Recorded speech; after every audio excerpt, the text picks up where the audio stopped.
یہ بات ہے 8 جولائی 1497 کی۔ ہفتے کا وہ دن جس کا انتخاب پرتگال کے شاہی نجومیوں نے بڑی احتیاط سے کیا تھا۔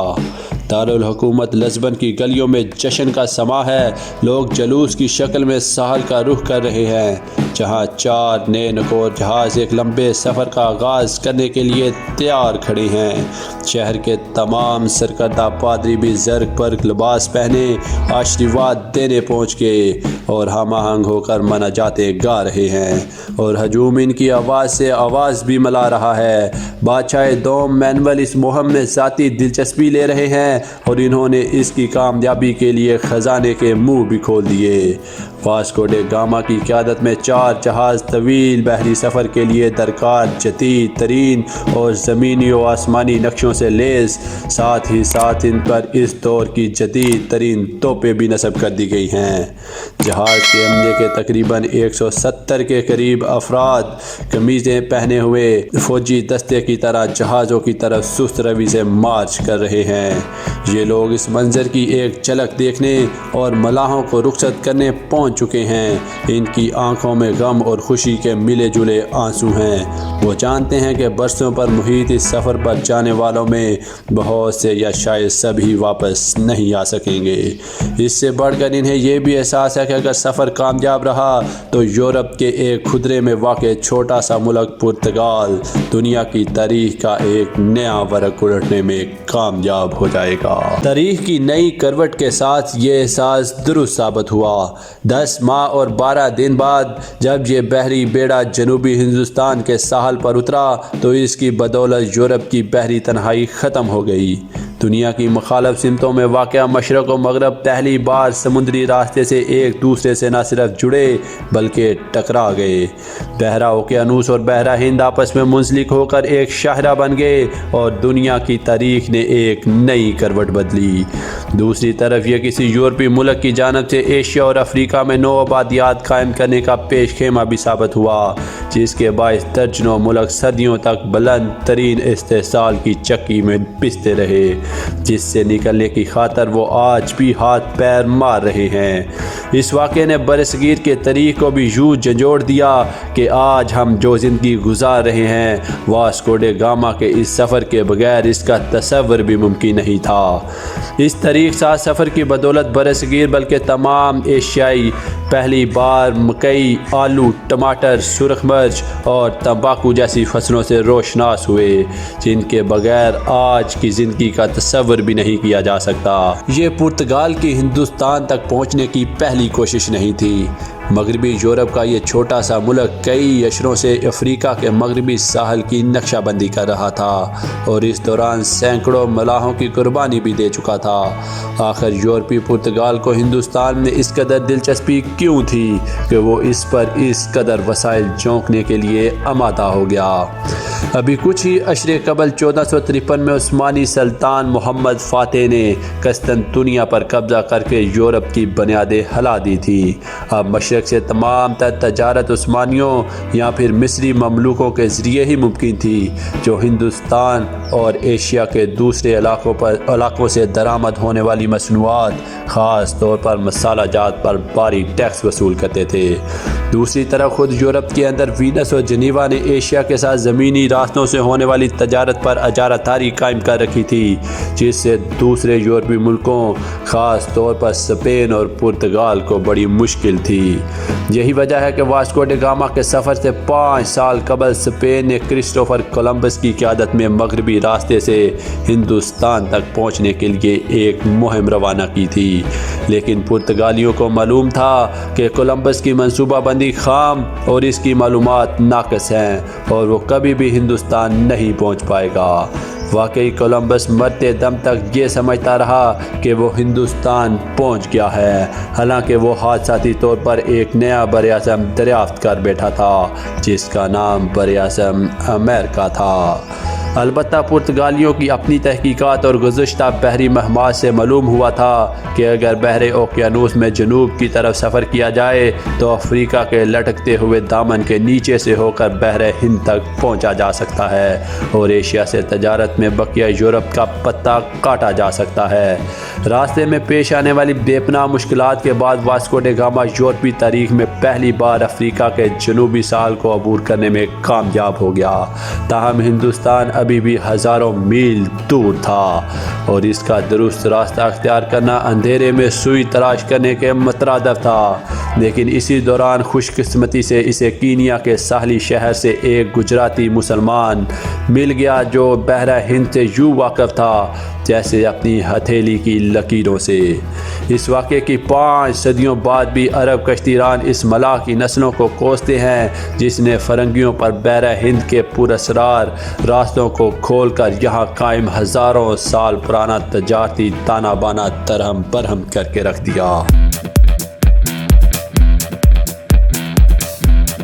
اسی گجراتی مسلمان کی رہنمائی میں 20 مئی 1498 کو 12,000 میل کے سفر اور عملے کے درجنوں افراد گرمانے کے بعد واسکو ڈے گاما بالآخر ہندوستان میں کالی کٹ کے ساحل تک پہنچنے میں کامیاب ہو گیا۔ اس زمانے کے یورپ کی ہندوستان سے بے خبری کا اندازہ اس سے لگائیے کہ کالی کٹ میں قیام کے دوران واسکو ڈے گاما ہندوؤں کو کوئی گمراہ عیسائی فرقہ سمجھتا رہا۔ پرتگالی ملاح مندروں میں جا کر ہندو دیوتاؤں کے مجسموں کو بی بی مریم کے مجسمے اور دوسرے بعض دیوتاؤں کو عیسائی اولیاء سمجھ کر ان کے سامنے سر جھکاتے رہے۔ کالی کٹ کے سمندری راجا کہلائے جانے والے نے اپنے محل میں واسکو ڈے گاما کا پرتپاک استقبال کیا۔ برستی بارش میں واسکو ڈے گاما کو چھتری لگی پالکی میں بٹھا کر بندرگاہ سے دربار تک لایا گیا۔ لیکن یہ خوشگواری اس وقت تلخی میں بدل گئی جب اس زمانے کے دستور کے مطابق واسکو ڈے گاما نے راجا کو جو تحائف پیش کیے وہ اس قدر معمولی نکلے کہ وزیر مہمانداری نے انہیں راجا کو دکھانے سے انکار کر دیا۔ اس کا نتیجہ یہ نکلا کہ مقامی حکام واسکو ڈے گاما کو کسی امیر کبیر ملک کے شاہی سفیر کی بجائے بحری قزاق سمجھنے لگے۔ پھر سمندری راجا نے واسکو ڈے گاما کی جانب سے تجارتی کوٹھیاں قائم کرنے اور پرتگالی تاجروں کا ٹیکس معاف کرنے کی درخواست رد کر دی۔ حالات اس نہج تک پہنچ گئے کہ مقامی لوگوں نے ہلہ بول کر کئی پرتگالیوں کو ہلاک کر ڈالا۔ پھر واسکو ڈے گاما کے غیظ و غضب کا کوئی ٹھکانہ نہ رہا۔ اس کے جہازوں میں جو توپیں نصب تھیں اس کا سمندری راجا کے پاس کوئی جواب نہیں تھا۔ انہوں نے کالی کٹ پر بمباری کر کے کئی عمارتیں بشمول شاہی محل تباہ کر دیے اور سمندری راجا کو اندرون ملک فرار ہونے پر مجبور کر دیا۔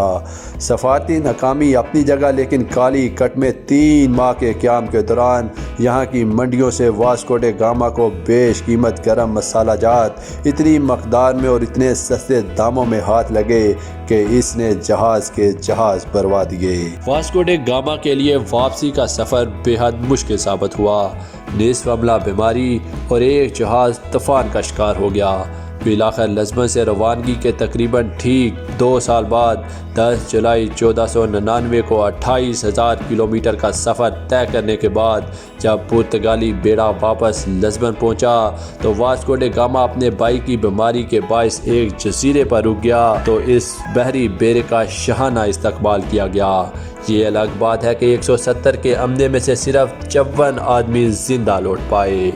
شاہ دوم مینول نے یہ بات یقینی بنائی کہ تمام یورپ کو اس کی کامیابی کی فوری اطلاع دی جائے۔ انہوں نے اسپین کی ملکہ ازبیلا اور شاہ کو خط لکھتے ہوئے مذہبی کارڈ کھیلنا ضروری سمجھا۔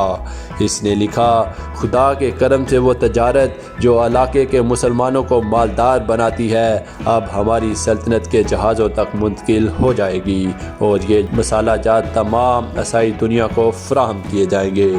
لیکن سوال یہ تھا کہ ایک چھوٹا سا ملک ہزاروں میل دور سے وسیع پیمانے پر تجارتی نیٹ ورک کیسے توڑ پانے کی امید رکھ سکتا ہے؟ واسکو ڈے گاما نے کالی کٹ میں اپنے قیام کے دوران مسلمانوں کے کم از کم 1500 جہاز گنے تھے، لیکن اس نے ایک دلچسپ بات بھی نوٹ کی تھی، یہ کہ جہاز اکثر و بیشتر غیر مسلح ہوا کرتے تھے۔ بحرہ ہند میں ہونے والی تجارت بقائے باہمی کے اصولوں پر قائم تھی اور محصول اس طرح طے کیا جاتا تھا کہ دونوں اطراف کو فائدہ ہو۔ پرتگال ان اصولوں پر کام نہیں کرنا چاہتا تھا۔ اس کا مقصد طاقت کے ذریعے اپنی اجارہ داری قائم کر کے تمام دوسرے فریقوں کو اپنی شرائط پر مغلوب بنانا تھا۔ جلد ہی اس منصوبے کے خد و خال واضح ہو گئے۔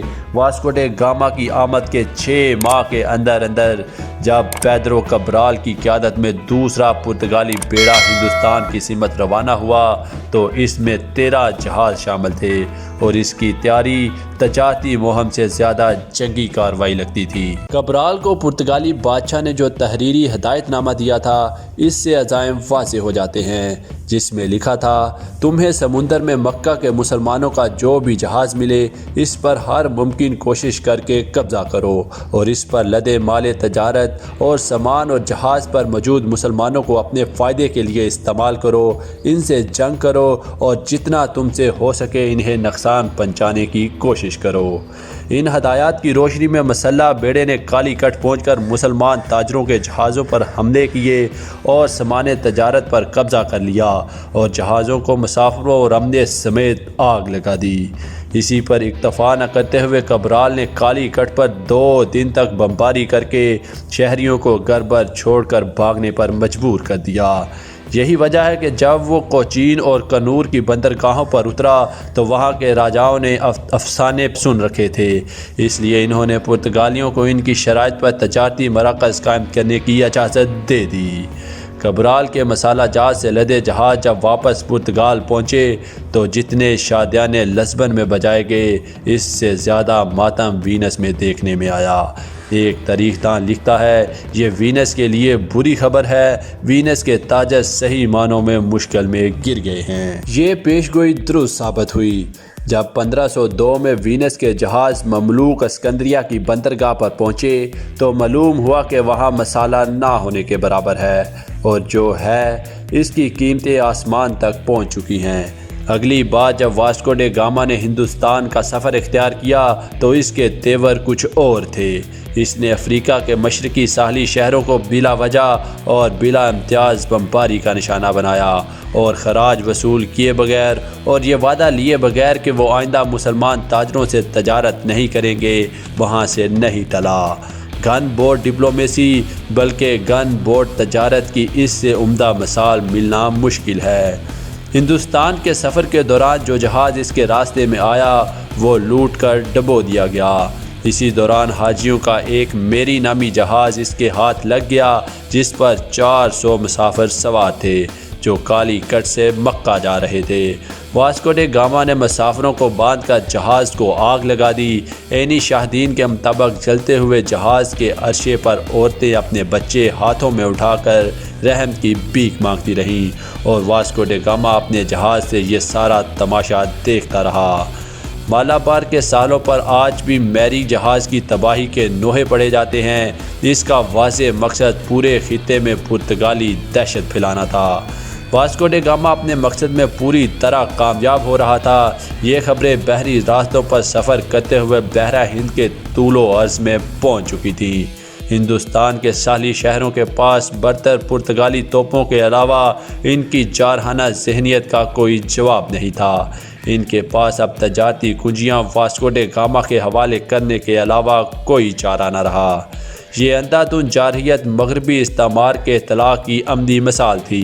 مقامی راجاؤں کے لیے یہ بات ناقابل یقین تھی کہ کوئی کسی کو سمندر میں سفر کرنے سے کیسے روک سکتا ہے۔ ایشیا میں واسکو ڈے گاما کے یہ اقدامات تجارت کی بجائے بحری قزاقی سمجھے گئے، لیکن یورپ میں یہ روزمرہ کا معمول تھا۔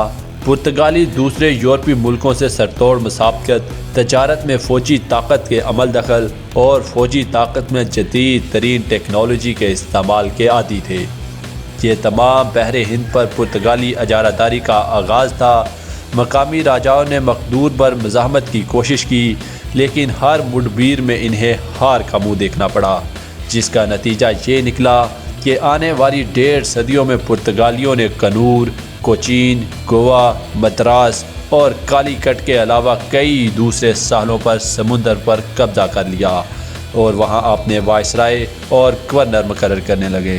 دوسرے یورپی ملک یہ تمام کھیل بڑی دلچسپی سے دیکھ رہے تھے، اور یہی عمل بعد میں فرانسیسیوں اور بالآخر انگریزوں نے ایسٹ انڈیا کمپنی کی صورت میں دہرایا اور پرتگالیوں کو انہی کے کھیل میں شکست دے کر نہ صرف ہندوستان بلکہ پورے بحر ہند پر قبضہ جما لیا۔ صرف گوا، دمن اور دیو کے علاقے برصغیر کی آزادی تک پرتگالیوں کے پاس رہے۔ آخر دسمبر سن 1961 میں انڈیا نے فوجیں بھیج کر یہ تینوں علاقے پرتگالیوں سے چھین لیے۔ لیکن اس سے قبل کی 1.5 صدی تک پرتگالی ہندوستان سے گرم مسالہ، ادرک، الائچی، لونگ اور کپڑا، ملایا سے دار چینی، چین سے ریشم اور برتن یورپ لے جاتے، اور وہاں سے اس کے ساتھ ہی وہ یورپی شراب، اون، سونا اور دوسری مصنوعات ایشیا کے مختلف علاقوں میں فروخت کرنے لگے۔ یہی نہیں بلکہ وہ ایشیا اور افریقہ کے مختلف حصوں کے درمیان تجارتی سرگرمیوں پر بھی قابض ہو گئے اور دوسرے تمام تاجروں سے بھاری محصول وصول کرنے لگے۔ اسی دوران براعظم امریکہ دریافت ہو چکا تھا، اور وہاں اسپین کے علاوہ خود پرتگال اور دوسرے یورپی ملکوں نے نو آبادیاں قائم کرنا شروع کر دی تھیں۔ پرتگالیوں نے اس نئی دنیا سے مکئی، آلو، تمباکو، ٹماٹر، انناس، کاجو اور سرخ مرچ لا کر ہندوستان اور ایشیا کے دوسرے حصوں میں متعارف کروائی۔ آج بہت سے لوگوں کو سرخ مرچ ہندوستانی کھانوں کا لازمی جز معلوم ہوتی ہے، لیکن پرتگالیوں سے پہلے یہاں کے لوگ اس سے واقف نہ تھے۔ برصغیر پر یورپی ملکوں کی اجارہ داری کی ایک بڑی وجہ مغلوں کی سمندر سے دلچسپی نہ ہونا تھی۔ 1526 میں بابر نے جب ہندوستان میں مغلیہ سلطنت کی داغ بیل ڈالی، اس وقت تک پرتگالی تمام ساحلی علاقوں پر قدم جما چکے تھے۔ تاہم مغل خشکی سے گرے وسطی ایشیا سے آئے تھے، اور انہوں نے سمندر کا منہ تک نہیں دیکھا تھا، اس لیے انہوں نے سمندری معاملات کو کوئی اہمیت نہیں دی۔ پھر پرتگالیوں نے مغلوں سے سفارتی تعلقات قائم کر لیے، اور اکبر، جہانگیر اور شاہ جہاں کو تحفے تحائف بھیجتے رہے۔ خاص طور پر یورپی پینٹنگ نے مغلوں کو متاثر کیا، اور ان کا اثر مغلیہ تصویر پر نظر آتا ہے۔